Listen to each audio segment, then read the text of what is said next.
Well, was this some kind of a joke? I mean, Edgy, he said that sure is not very impressive as a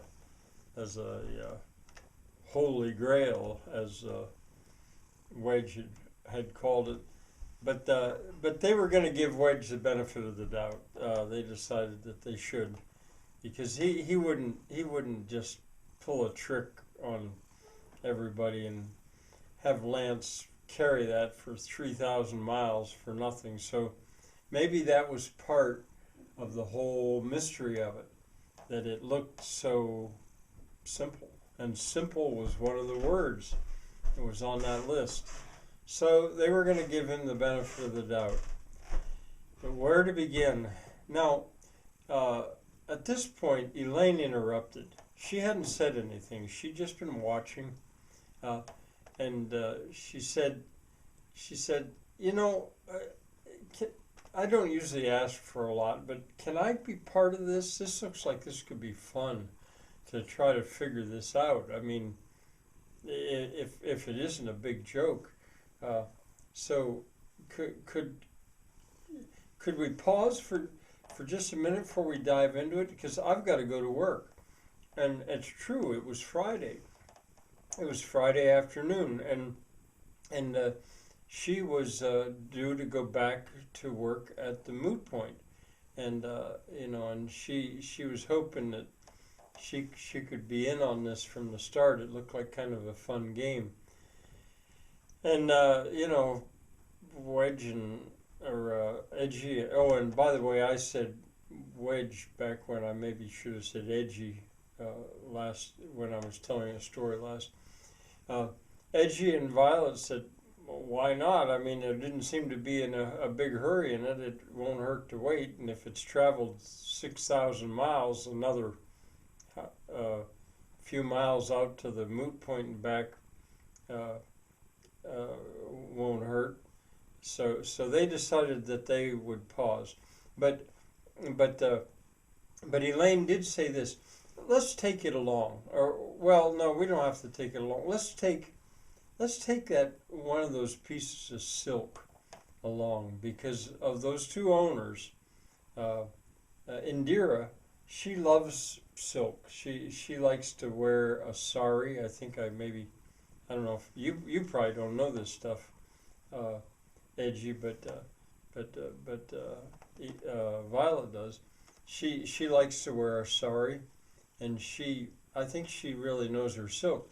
Let's take that along and see what she thinks of it, and see if she can shed a little light on that. And Edgy said, "Oh, let's just take the whole thing." And Violet said, "Sure, why not?"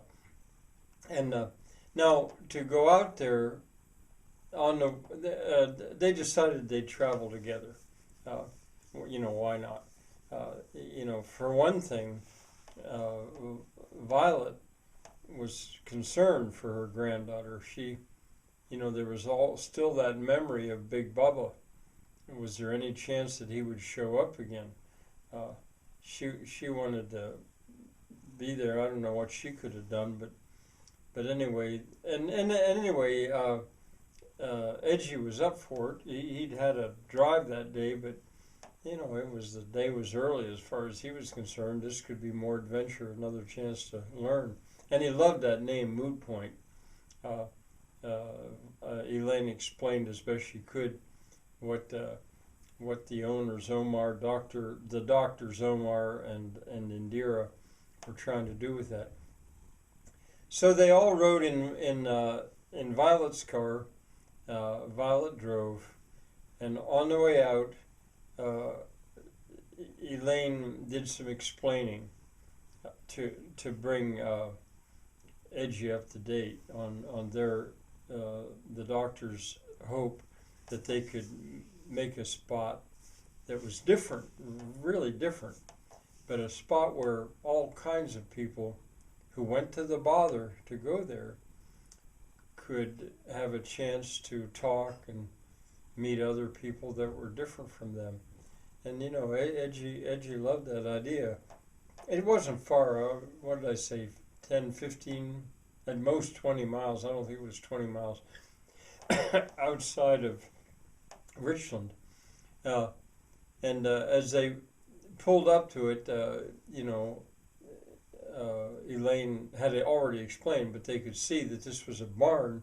Part of this I'm telling you because if you haven't listened to the first book in this novel, Lance, then this is all new to you, dear listener. They could see that it was a barn. It had been used as a dairy barn, a bank barn, and the doctors had bought it. It wasn't paved, and it was a work in progress. Everything was on the ground floor, and so they went in, and Elaine was plenty early, and Omar was delighted to see her. He was so afraid she'd never come back after what Big Bubba had, the scene Big Bubba had done, and which I guess I can just tell you quickly what happened. Now I'll tell you tomorrow in the next video about that, because that does take some explaining.